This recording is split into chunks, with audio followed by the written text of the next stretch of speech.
you that I'm going to introduce you and your dad here. So I just want you to tell your name, which grade you are, and which school you are. So my name is Rheyansh Annapureddy, and I live in Point Cook. The school I go to is called Alamanda Peter Nine College. Which grade are you in? I'm in grade 4. Grade 4. So he's so young. So let me introduce you as well. Can you please share your name? My name is Nagireddy. Okay. Yeah, we are from Point Cook. Okay. So where are you exactly from, your hometown? It's Hyderabad. Hyderabad. Okay. And then how long you been here?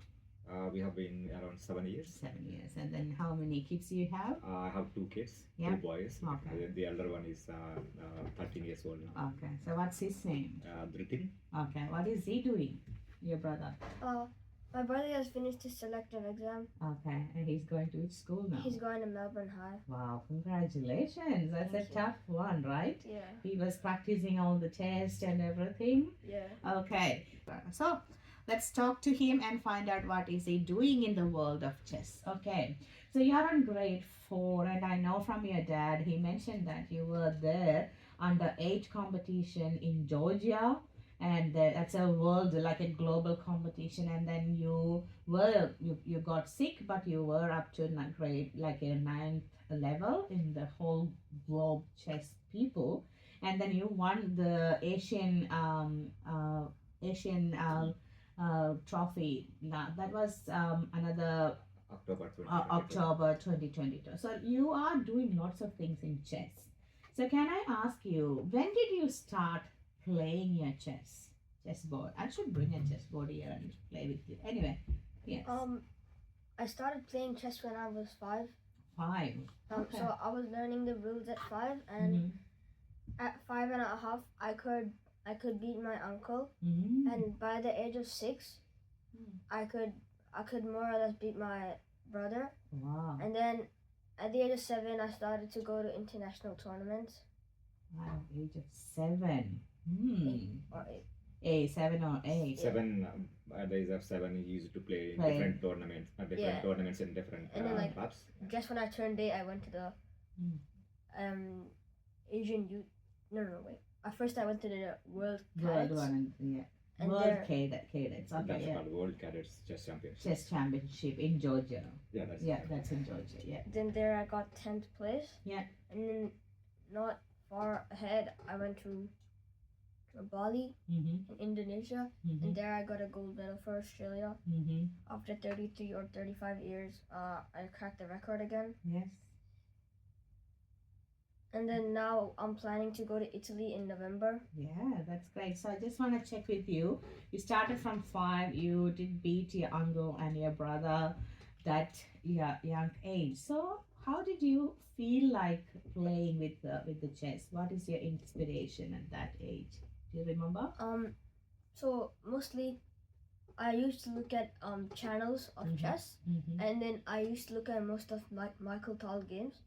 I really liked him, and he was basically my inspiration for my whole entire chess career, because I like the way he attacks and he confuses his opponents. Yeah. Okay. So you mentioned that your brother also was playing chess. So what was can you remember of any experience or incidents that you usually do with your brother and then beat him and then, do better than him? Can you tell me some experience like that? Did you beat him in any of official games, or is it just at? I think we haven't played an official game yet. Okay, but when you practice with him, Yeah. you used to. Okay. So, who in your house, like mom or dad, who gave you the inspiration other than brother? My mom will write my schedules. Yeah. And I have a mentor called Sajid, and I got in contact with him when I was playing in one of the Allegro tournaments. Yeah. And then he asked me what opening it was, and then I could tell the opening by my opening practice. And then he got interested in me, and then from then on he started giving me some courses that I had to study. And then my mom was making my schedules. Yeah. So your mom is your sort of like a executive assistant for you. Yeah. But I just want to check with you, with your dad, like, how did you guys, like, as a parents, started investing time on chess? Because I know that your elder one also a good chess player, and that's how he got impressed. And then, so what is the motivation for you? Yeah, so we have noticed like so the interest that he has in that game. So Mm. he can memorize everything, and sometimes like so by closing the eyes, he can tell like so which piece is where and all those things like so Oh. what he has to move. Some puzzles he solves without looking at the board. So that's when we realize like so he has some spark in the game. And then he's more interested like so now he's a bit distracted because of the school and so the friends in the school and because of the age as well. So at that time, so when we were watching TV, so we will be going to room and I used to play the games like so chess games. That's when we like so we found that interest. That he has that interest in the game. That's when we thought like okay maybe we have to encourage him. So we started some coaching from India from a couple of academies there. And then usually we have noticed like so he has interest and he's trying to win on elders as well. So always he plays with the open category. Okay. He like generally we take him to different clubs and different tournaments in the open category. That's when we started, and one of the clubs like so player asked us like because he has that potential, so maybe we have to try international tournaments. That's when we started the World Cadets 2022, and then Asian in 2022, and then 2023 we went to Germany. So there is some a company called WR Chess. So that company conducted some online 2 levels of screening online, and then he got the place. That is under 14 category. So he's the only one 8 years old in that. So all others are like 13, 14 years. So that's where we went to Germany and Düsseldorf. Like so that's where he played with them. So he definitely couldn't beat them. But he was played participating. That's a great because achievement. so that is like the 2 levels of online screening, and then there was a physical tournament. So you have done different competitions, and it's really great. So how do you feel about your school? So when you go to school, Alamanda, do you play with the people there, or how do you? So you don't really do much at the school. No, I just focus on my studies at the Studies. school. So the school is totally different, and then this is your personal interest and personal career that you're concentrating. Yeah. Okay, so can I ask with our people, lots of people interested in learning chess, especially kids. So if you got aware, I would say that God gave you a special gift in you to find out those things and then grow progress in that. But if a normal person with a normal IQ want to learn chess, what is the basic things that we should be doing in the way of practicing and then the movement? Can you tell us some tips for us to learn chess? I think first you need to learn how to move the pieces. And then you can learn your openings later on.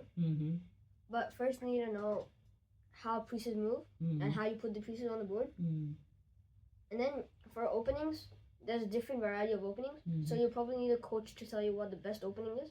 So even I can't figure out because you need very, very theoretical knowledge to know that. So then I would recommend getting a coach under like just 1500 or 1500 to 2000. A coach to that rating. And then after you master the opening, then he will help you with your middle game and end game. And then once you go to the level that you can beat your coach, then you have to go to a different coach who's about 2200 or 2300. And then from there you get most of your learning, I think. And then he'll tell you different positional ideas and tactics and all of that, and then your game will improve a lot. And now with the present coach I'm in, he's helping me a lot with the positional understanding. And because I'm already very good with tactics. I mean that's his opinion, and I also think so. And mostly I think we need to focus more on positional play.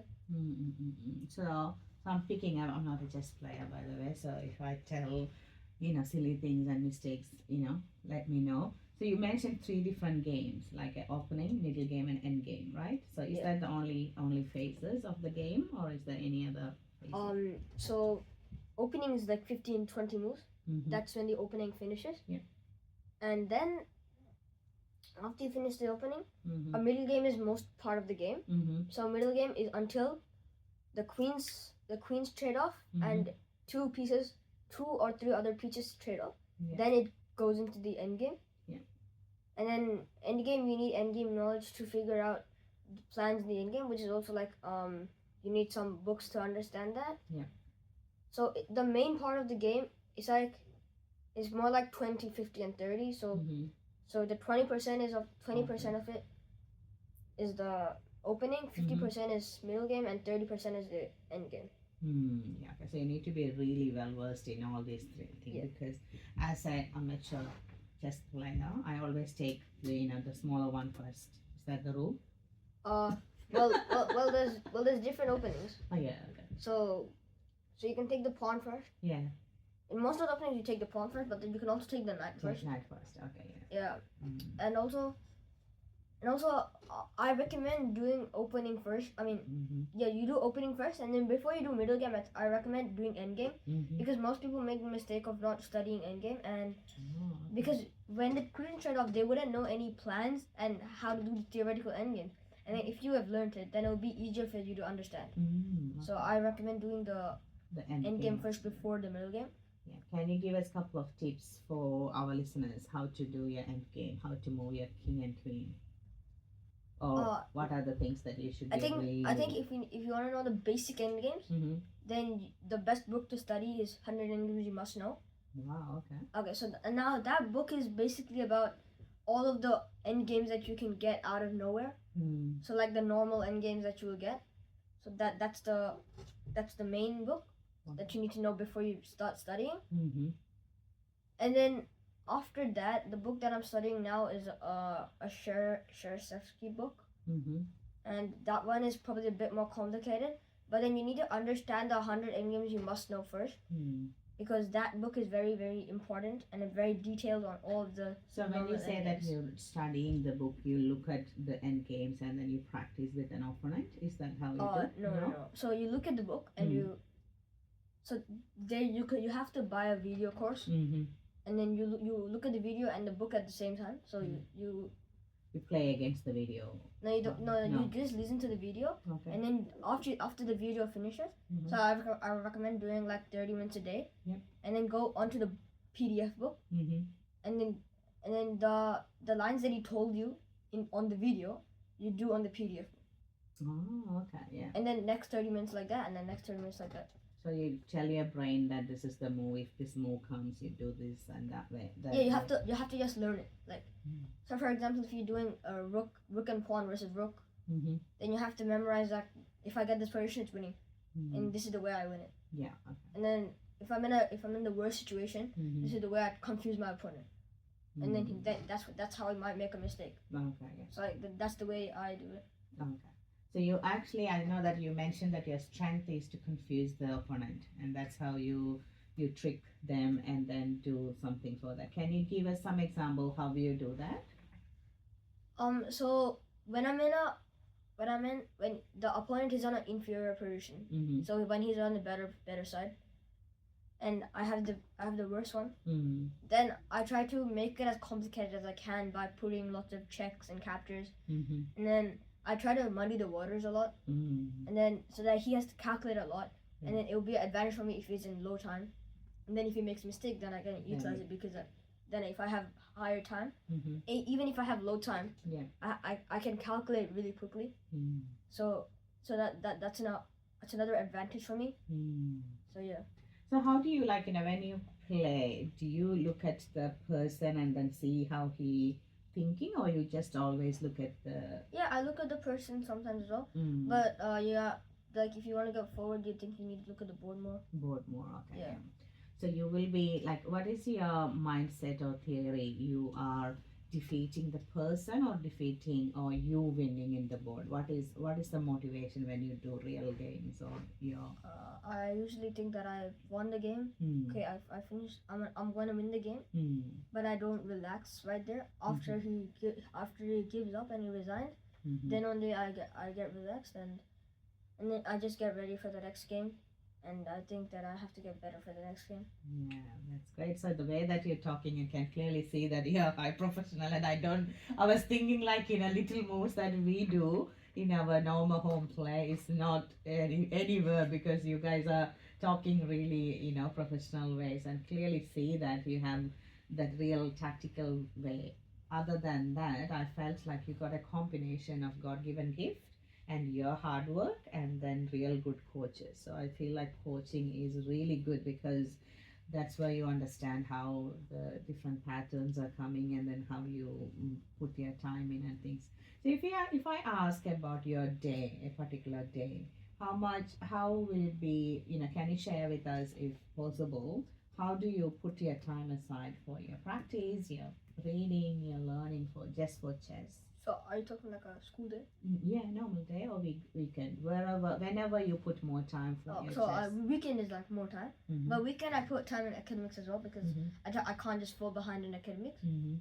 So I'm already like decent in the school. Yes. I'm like fine in the school academics. Yeah. But Grade then 4 is not that really bad, isn't it? Not much homework, just the reading books. Yeah. no, Or is it? there's homework, but like Oh, okay. Amanda, I think doing good. Yeah. Okay. Right. there's homework prep as well. There's homework for every single grade. Oh, that's interesting. Okay, Yeah. but some school doesn't give homework. Yeah. Yeah. Okay. So you will do the homeworks in weekend, but what do you do with the chess? Well, I sort out my homeworks. Mm-hmm. So I do one of the homework part on one day and then another homework part another day. Mm-hmm. And I also do some normal papers. Yeah. To improve my academic knowledge. And I'm going to chess. Mm-hmm. So say I have like around 10. So if I start my work at 10. Mm-hmm. And then I have time until like 8:30. Yeah. So it's like about 10 hours. You play and do. So I play usually 2 or 3 games, Mm-hmm. 2 to 4 games. Mm-hmm.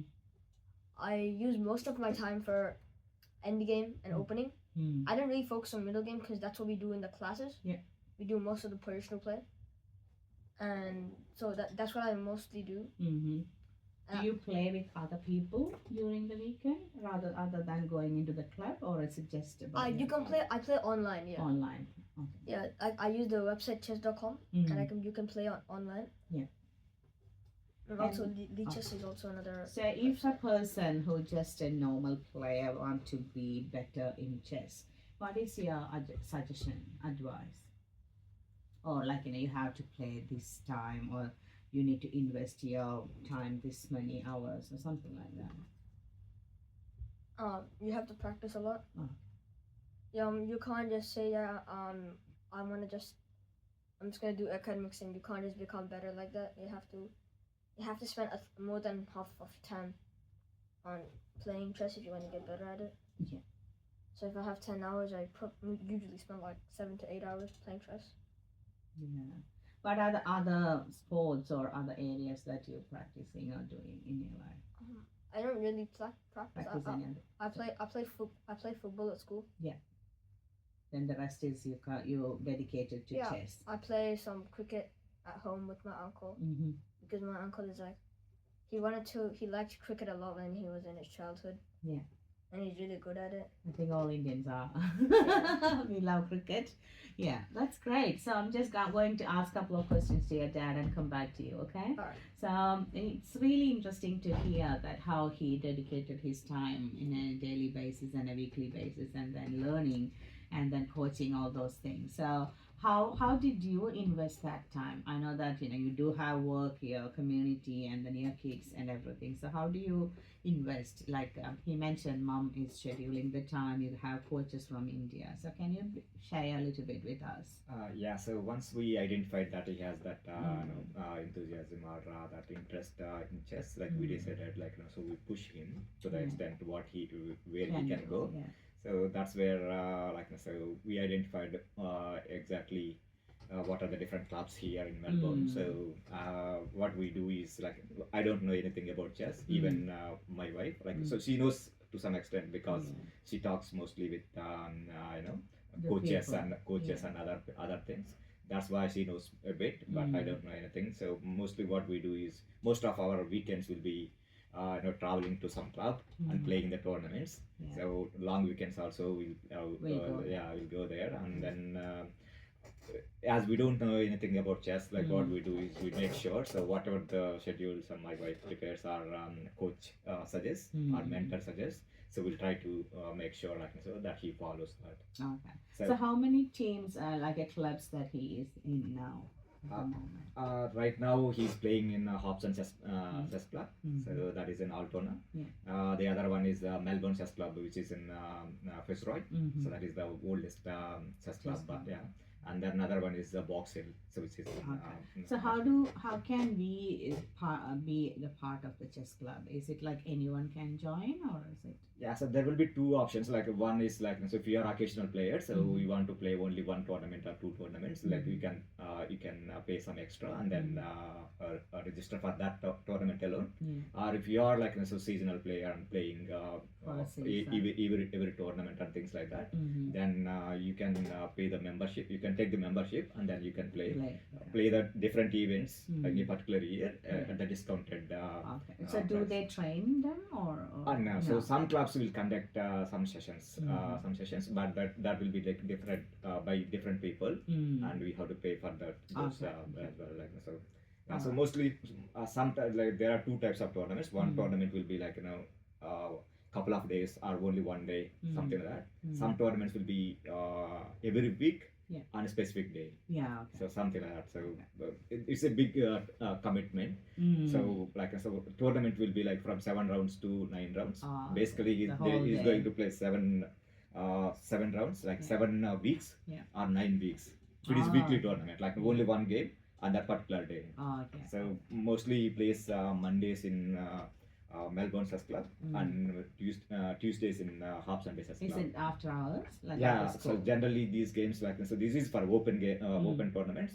That's why like so it targets the working people as well. That's why it will start at 7 p.m. So sometimes he completes the game at 10:30, 11. Yeah, okay. 11:30. So it's like it depends on long nights for you. Yeah, so it depends on how well the game goes. Yeah. So some games will be faster, like 1 hour, 2 hours. Yeah. Some games will go like 3-4 hours, even 5 hours as well. Okay. The longest game that. So is how played, do you I think, manage 5 his hours. health in that time? Yeah. Yeah. So what we do is we'll make sure so he'll have enough sleep. Enough sleep, and then we already discussed with the teachers, and then making sure that the next day maybe he'll go a couple of 10 minutes or 5 minutes late. Is he having any special diet or anything for that? No, because we usually say that whatever we eat will affect the brain. So you eat anything? Are you a vegetarian? No, I'm not vegetarian. Not vegetarian. What's your favorite food? Banana. Banana? Yeah, that's good. And then I eat a banana every single day, school or no school. Okay. How about the other food like lentils or meat? Yeah. So I don't eat beef or pork or ham. Yeah. Anything like that. I eat chicken, mutton. Mm-hmm. So usually every single Saturday we cook We'll meat. have meat. Yeah. Okay. Yeah. And what's your favorite vegetable? Cucumber. Cucumber? Yeah. Cucumber, right. Like if you think about the sabji, you cook sabji, right? For your Curry. chapatis and curries. Which curry you like? Potato curry. Potato curry, okay. So just asking because the listeners will be thinking, okay, you got good real brain, what should we eat? Yeah, banana helps you with your mind, and I eat dry fruits. Dry fruit. Mainly walnuts helps your brain as well. Okay. I eat walnut. But it's not tastes good, right? No, it doesn't taste that good, but yeah. But you have to eat. Yeah, Yeah, eat it with helps your banana. No, I like banana. No, I mean you eat walnut with banana or no? You No. buy it by itself. Yeah, I eat it by myself, and so How about almonds and cashews? yeah, I have dry fruits twice or thrice a week. Twice. Okay, that's great. So Yeah. you have a bit of like a real pattern of the brain food. Yeah. Okay. Well, not really. I eat all fruits, and I eat like 2 or 3 vegetable servings a day. Every day. Okay. Not like every week. I eat 2 or 3 times. Or dinner or lunch, or I mean a dinner or what is it called again? A breakfast. Breakfast. Yeah. Yeah, What's your roti. favorite breakfast? Do you French eat toast. milk? French toast. Yeah. I don't eat. I drink. I mean, sorry, you don't eat milk. That's right. You don't eat milk. Okay, so you I drink milk mostly with the every single Complan day. or Boost? No. No. Or Milo? No. No, Nothing. okay. Just normal No milk. other powder, just. Also, coconut milk is also very good Oh, for okay. health, and Okay. I drink coconut milk as well. Oh, that's great. So I usually drink it at least 6 times a week. That's coming from in that boxes, right? Not the real coconut milk. Yeah, so No. the one that we get organic coconut or something. Oh, the okay. ones You that- In have the- cold, it's in cold. Okay. All right. So that's a good tips that for kids. Banana, walnut, and the dry fruits, coconut milk, eggs, and then lots of vegetables, cucumber. Eggs is every single day. You have to eat. Yeah, eggs is like a mandatory every single day. Okay. In boiled egg form or omelette form, you have to eat eggs. Okay. Egg and banana. That's what I'm picking because I got 3 boys. So I need to tell them you need to eat this. Yeah. So my twin boys are grade 6, and my elder one is in the university. So I can tell them, okay. So is Yeah. he in this university? Hmm? Is he in Victoria University? He's in Monash University. Yeah, yeah. So my twins are actually having an exam now at Thomas Carr for the test, Magis test or something. Yeah. But anyway, coming back to the chess, I want to know from you both why you are here, because I know that you're a really good chess player. You did won lots of trophies, but you are going to do a great competition soon, and then we would love to support you. And that's the reason why you are here in our Malayalam program. You're talking about your chess, okay? So can you tell me what are the preparations that you are going or doing now for your international competition? So I have a particular schedule. Mm-hmm. So 1 week I do a specific opening, Mm-hmm. and I have a book called Structures, Mm-hmm. and I learn all my pawn structures and piece structures, everything there. Mm-hmm. I have a endgame book Mm-hmm. that I said the Sheriff Yeah. book. Yeah, I'm doing that book. Yeah. And I have puzzles. I Mm. do some puzzles daily, 30 minutes. Mm-hmm. Yeah, and that's mainly all I The do. practice. Yeah. So you don't get bored with doing all these things. What is your Yeah, but of course it'll take I watch a lot of screen, so Mhm. I do some book reading in between, Mm. or I take a little break, like 10 Mhm. 15 minutes break.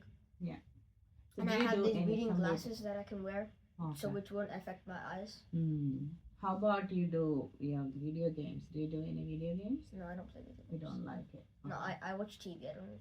You don't like. I like playing video games, but like it'll take lots of time to set it up. Mm. It'll take like 10 minutes, 10 or 15 minutes to set it up, and I'll have to play 30 minutes to play again, and then it'll be like 1 hour, Yeah. and 1 hour is like I only have 15 minute break.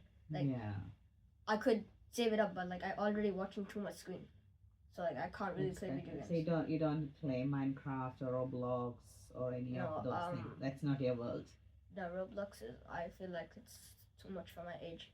Everybody in my class plays Minecraft, Roblox, but I don't really care. Oh, okay. I don't really like it. Okay. I like that idea because rather than putting your energy there, you're putting Yeah. all your energy where you like. Yeah, everybody in my school or class, Mm-hmm. just say school, like Mhm. everybody just goes home and plays video games. Mm. They don't really have particular passion, and then one day they sit and do all their homework, and then Mm. for the rest of the week they just go and play games. Mm. everything. So I'm so impressed the way that you're putting your goal and then how systematic you are in your daily and weekly basis, and even in your diet and your screen time. You're protecting your eyes and all those things. You got a big passion and a big goal that you need to do in your life. That's well done, because at your age to get that way of clarity in your goal, it's awesome.